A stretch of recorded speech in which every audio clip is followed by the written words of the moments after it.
ప్రభువైన యేసుక్రీస్తు నామములో మీ అందరికీ వందనాలు. నా దేవుని మిమ్ములను మీ కుటుంబాల్లో నిండారులుగా దీవించునుగాక. ఈరోజు వాక్యాన్ని చదువుకొని ముందుకు సాగుతాం. కీర్తనల గ్రంథము 84వ కీర్తన 4వ వచనాన్ని నేను చదువుతున్నాను. కీర్తనల గ్రంథము 84వ కీర్తన 4వ వచనం. అందరూ కూడా బైబిల్ తీసి చదవండి, లేకపోతే వినటానికి ఇష్టం. నీ మందిరమందు నివసించువారు ధన్యులు, వారు నిత్యము స్తుతించెదరు అంటున్నారు. ఇక్కడ కొరాహు కుమారులు రాసింది.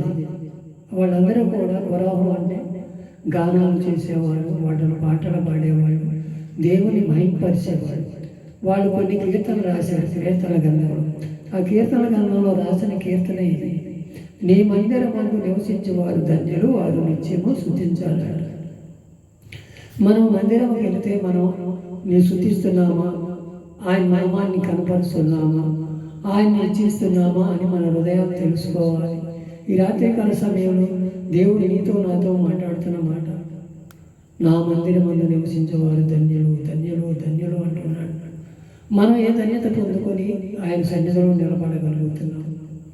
మనకు అన్నీ కూడా దేవుడు ఉచితంగా ఇచ్చాడు. ఆయన ఉచితమైన కృపను బట్టి మనం ఆయన సన్నిధిలో నిలబడి యోగ్యమైన పాత్రగా కనపడి ఆయన స్తుతించాలంట. అది మనలో ఉన్నదా? అది దేవుడు కోరుకుంటున్నాడు. నిన్నో నన్ను కూడా దేవుడు కోరుకుంటున్నాడు. అలాగే నిర్గమకాండము 33 కూడా 14 అంటున్నాడు మోషే.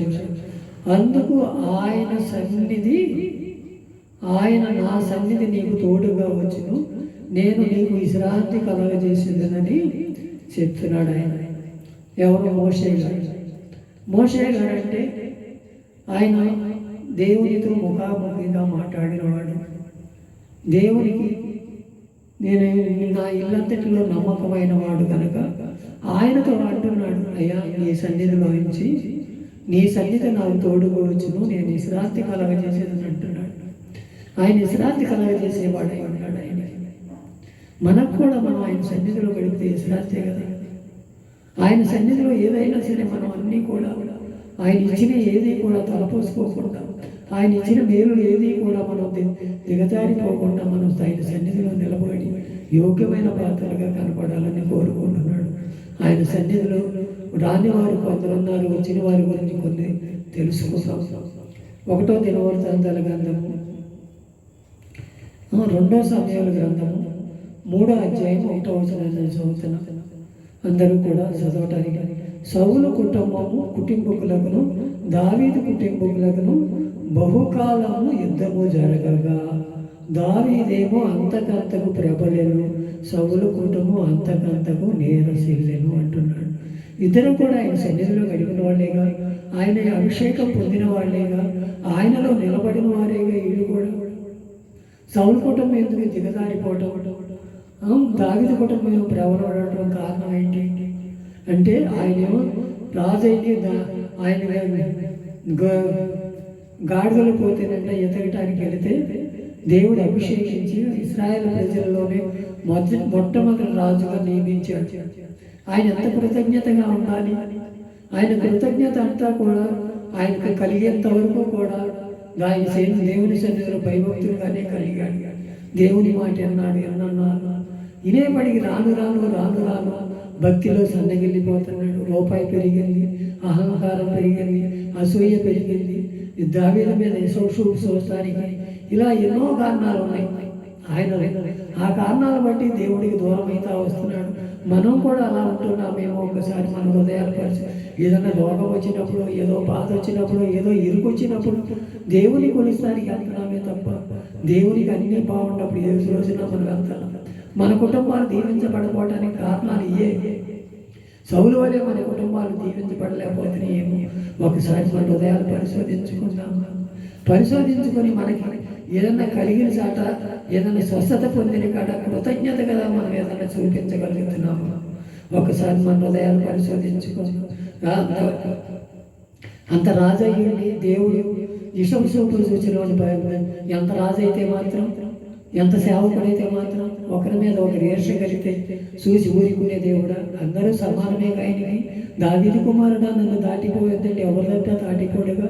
మన క్రియను బట్టు, మన పాపాల బట్టు, మనం దేవుణ్ణి దూరం చేసుకుని బట్టు మనల్ని నేర్చేది చేస్తాడు. మనం అలా ఉండకూడదని దేవుడు కోరుకుంటున్నాడు. నిన్ను నన్ను కూడా మనం ఏ స్థితిలో ఉంటున్నాం? దావీదేంటి అంతకంతకు వర్ధిల్లాడట. ఎందుమూలన ఆయన కూడా పాపం చేశాడు, చేయలేదంటున్నాడు. చేసినాక ఆయన పశ్చాత్తాపడి ఆయన దగ్గరికి వెళ్ళి మోకరించి ప్రార్థన చేయగలిగాడు. అయ్యా, తెలుసో తెలవ ఈ తప్పు చేసాను, ఇక మీదటి చేయనయ్యా, నీ సన్నిధిలోంచి నన్ను తోసివేయబాకయ్యా అని ప్రాధేయపడి అడగగలిగాడు. అదే సౌలైతే అలా అడగ, నేను రాజేంటి, నేను వెళ్ళి ఏదైనా చేయగలను. మందిరంలోకి వెళ్ళి ఆయన ఉపకరణాలన్నీ కూడా ఆయన ఆధీనంలో తీసుకొని దేవుని సేవకులపై పెట్టే స్థితిలోకి వచ్చాడు. మనం అలాగే ఉంటున్నామేమో ఒకసారి మన హృదయాన్ని పరిశోధించుకోవాలి. మనకు కళ్ళి ఎత్తుకొచ్చిన నెత్తుకొచ్చిన మాటలు, దిగజారిపోయిన మాటలు, ఆయన సోది చెప్పుకొచ్చిన వాడికి వెళ్ళాడంట. నిజ దేవుడిని వదిలిపెట్టి సోది చెప్పేవాడి దగ్గరికి వెళ్ళే కాడికి వెళితే దేవుడు ఊరుకుంటాడా? దేవుడు ఊరుకోడుగా. అన్నీ ఇచ్చేదే. వీళ్ళేంటి నన్ను ఇలా నన్ను వదిలేస్తున్నారు, నా సన్నిధికి రావటంలా అని ఆయన తెలవదా? మన హృదయాంతరంగా ఎదిగిన దేవుడు ఆయన. మనలో సమస్తము, మనలో ఏ మాట అయితే మనకు వస్తుందో ఆయన మాట ఉంటుంది మనకి. ఆయన పలకందే ఏది కూడా మనం పలకం.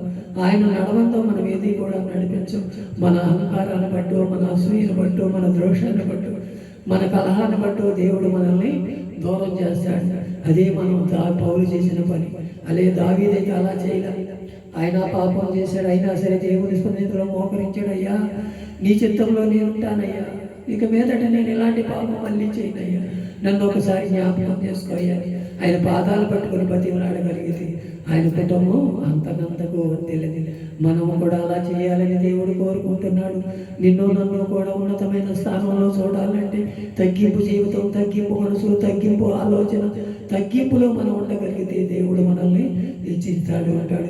తను తాను తగ్గించుకున్నవాడు హెచ్చించబడును, తను తాను హెచ్చించుకున్నవాడు తగ్గించబడునని ఇక్కడ వీళ్ళందరిని బట్టి మనం చూడగలుగుతున్నాం. ఏ స్థితిలో ఉంటున్నామో మనం ఒకసారి ఆలోచన చేద్దామా? మన కుటుంబాలు దీవించబడకపోవడానికి కారణాలేంటో కొన్ని మనం తెలుసుకుంటాం. ఇలా ఏబు గ్రంథం 8వ అధ్యాయం 20లో కూడా అంటున్నాడు, ఆలోచించుము, దేవుడు యథార్థవంతులను తోసివేడు, ఆయన దుష్కార్యములు చేయి వారిని నిలవబెట్టడంట. ఆయన సన్నిధులు నీతిమంతులుగా ఉన్నారు. ఇక్కడ దేవుడు యథార్థవంతులను ఎప్పుడు తోసివేయడంట. నేను యథార్థంగా ఉన్నానయ్యా, నేనేమీ చేయలేదయ్యా అని నేను చెప్పుకుంటే సరిపోతానా? దేవుడే అనాలి, నువ్వు యథార్థవంతుడు, నీలో ఏ దోషము కనపడను. ఆయన ఏమన్నాడు పిలాతో దేవుని సిలువేసినప్పుడు, నీలో నాకు ఏమీ కనపడలేదయ్యా, ఏ దోషము ఏ పాపము, నిన్ను సిలువేయటానికి నేను అర్హుడిని కాదు అని చేతులు కడిగేసుకున్నాడు.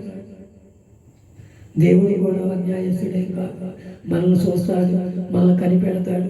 ప్రతిదీ మనం ఏ నడక నడుస్తున్నామో, ఏ బాటలో నడుస్తున్నామో, ఎలా ఉంటున్నామో ప్రతిదీ ఆయన పరిశోధించి నిన్ను నన్ను కూడా దుష్కార్యం చేస్తున్నావా, నీతి కార్యాలు చేస్తున్నావా, అన్నీ ఆయన చూసే దేవుడు, ఈశ్వర దేవుడు మనకు కలగజేసినవి అన్నీ కూడా ఆయన మూలంగా కలిగినవి అని మనం ఆలోచించుకోవాలి. అలాగే సామెత గ్రంథము 4:18 కూడా అంటాడు, పట్టపగల వరకు అంతా ఏకో వెలుగు తేజరిల్లినట్లు నీతిమంతుల మార్గం అంతకంతకు తేజరిల్లును అంటున్నాడు.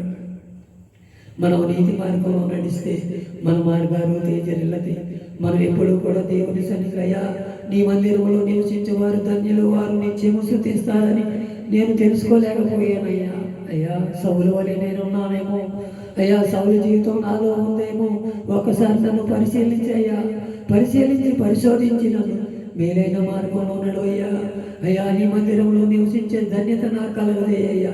దావీదు కూడా అదే ప్రార్థన చేశాడు, అయ్యా నిత్యము నా కుటుంబం నీ సన్నిధిలో గడపాలయ్యా, నన్ను తోసివేయబాకై. రాజయ్యని కూడా అలా బతిమలాడుకోగలిగాడంటే ఆయన కుటుంబం అందుకే వర్ధిల్లింది. మన కుటుంబాలు కూడా వర్ధిల్లాలంటే, మన కుటుంబాలు కూడా దీవించబడాలంటే, దుష్కార్యం చేయవారం కాక ఆయన సన్నిధిలో యథార్థవంతులమై నీతిమంతులమై నివసించి ఆయన రాకడ కొరకు రాయతీపడదాం.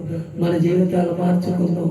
మనమందరం కూడా నిత్యం ఆయన సన్నిధిలో నిత్యము ధూపం వేస్తే దేవుడు మన ప్రార్థన ఆలకించి అంగీకరించి మన మనవలను అంగీకరించును గాక. ఈ మాటలు దేవుడి వెనుకడిలో దీవించి ఆశీర్వదించును గాక. ఆమేన్.